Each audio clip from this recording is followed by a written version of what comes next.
70 से 80 के दशक में हिंदी फिल्म इंडस्ट्री की कई सारी बड़ी फिल्मों का हिस्सा बनने वाले आपने भी इस चेहरे को जरूर देखा होगा।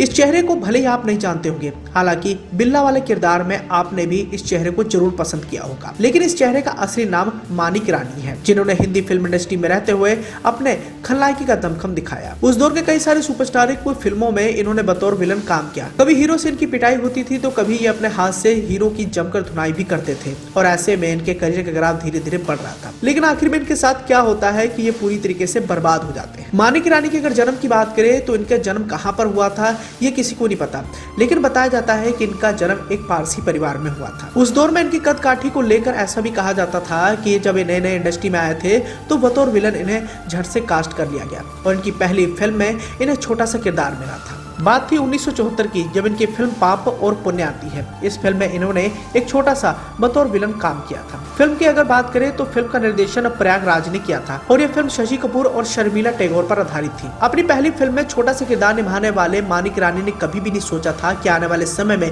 इन्हें सदी के महानायक कहलाए जाने वाले अमिताभ बच्चन के साथ काम करने का मौका मिलेगा। दौर था 1975 का, जब इन्हें यश चोपड़ा की फिल्म दीवार में एक छोटा सा फिर से किरदार दिया गया और इस फिल्म में इन्होंने जमकर अपनी अदाकारी का परिचय भी दिया। बताया जाता है कि यश चोपड़ा की इस फिल्म में इन्होंने अमिताभ बच्चन की बॉडी डबल का इस्तेमाल भी किया था। लगभग अमिताभ की हर एक फिल्म में इन्होंने बॉडी डबल का इस्तेमाल किया, तो इनके ये फेवरेट विलन भी बन गए थे। अमिताभ के साथ इन्होंने ढेरों सारी फिल्मों में काम किया और विलन के रूप में इन्होंने अमिताभ बच्चन को कड़ी टक्कर भी दी। बॉलीवुड के विलन को असली नाम से शायद ही लोग जानते होंगे। लोग इन्हें मानिक ईरानी के नाम से नहीं बल्कि बिल्ला के नाम से ही जानने लगे थे। बेशक लोग इन्हें नाम से नहीं पहचानते थे, लेकिन तस्वीर देखते ही जरूर कह उठेंगे कि अरे ये तो वही बिल्ला है। पुरानी फिल्मों में भले ही आपने इन्हें नोटिस नहीं किया होगा, लेकिन अब शायद आप इन्हें भूल गए होंगे। शुरुआती दौर में मानिक ईरानी ने बतौर फिल्मों में स्टंट मैन के तौर पर काम करना शुरू किया था। इनिशियल डेज में हीरो के बॉडी डबल के रूप में उन्होंने काम किया। यहाँ हम आपको ये भी बताना चाहेंगे कि उस जमाने के दिग्गज अभिनेताओं में से एक अमिताभ बच्चन की फिल्म डॉन में भी इनको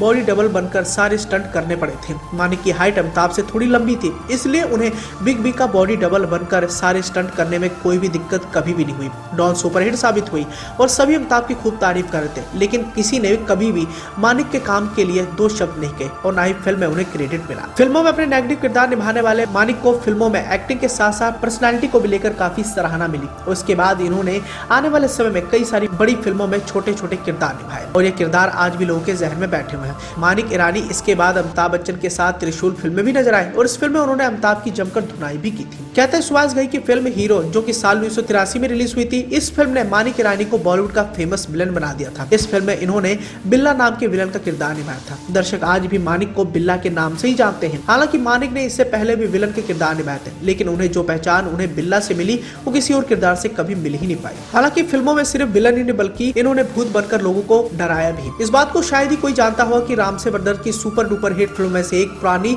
हवेली में मानिक ईरानी ने हैवान बनकर किरदार निभाया था और मानिक के इसी किरदार ने लोगों को वाकई में डरा दिया था। इस रोल के बाद बच्चों में उनका खौफसा पैदा हो गया था कि आम जिंदगी में जब मानिक सड़क पर गुजरा करते थे तो बच्चे छिप जाया करते थे। मानिक ने अपने शानदार करियर के दौरान करीब 100 से ज्यादा फिल्मों में काम किया। दरअसल फिल्मों में उनके किरदार बहुत ज्यादा छोटे हुआ करते थे, इसलिए एक साल में वो कई सारी फिल्मों का हिस्सा भी बन जाते थे। लेकिन आखिर में मानिक ईरानी के साथ क्या हुआ कि उनकी जिंदगी पूरी तरीके से बर्बाद हो जाती है। मानिक ईरानी को लेकर कहा जाता है कि जब फिल्मों में अच्छा खासा कर रहे थे तो उनकी जिंदगी में कलेश इतना ज्यादा बढ़ गया कि वो धीरे धीरे शराब की लत का शिकार हो गए और कहा तो ये भी जाता है कि शराब की वजह से ही उनकी मौत हो गई थी। 80 और 90 के दशक में विलन के रोल में वो राज किया करते थे और लगभग हर छोटी बड़ी फिल्म का वो हिस्सा बना किया करते थे। लेकिन ये खौफ अचानक ही धूमिल हो गया था जब मानिक ईरानी ने शराब के नशे में खुद को डुबो लिया था। बताया तो ये भी जाता है कि जब उनकी पत्नी उन्हें छोड़कर चली गई थी तो उन्होंने अपने लाडले बेटे को अकेले पाला पोसा और बड़ा किया। लेकिन अचानक जब उनके बेटे की तबीयत बिगड़ जाती है और बाद में जब उसकी मौत हो जाती है तो इसी गम में वो शराब पीना शुरू कर देते हैं और यहीं से उनकी बर्बादी की शुरुआत होती है। कई मीडिया रिपोर्ट्स की माने तो बताया जाता है कि मानिक ईरानी के बेटे की मौत के बाद ही वो रात दिन नशे में चूर रहा करते थे। उनकी मौत को लेकर ये भी कहा जाता है कि उनकी मौत ज्यादा शराब पीने की वजह से हुई थी। तो वही दूसरी ओर कई लोगों का ये भी कहना है कि मानिक ईरानी ने आत्महत्या कर ली थी, लेकिन इन खबरों में कितनी सच्चाई है ये तो पता नहीं। लेकिन उस वक्त मानिक ईरानी की बॉलीवुड वालों ने भी मदद नहीं की और ऐसे में धीरे धीरे बॉलीवुड वाले भी इन्हें भूल गए।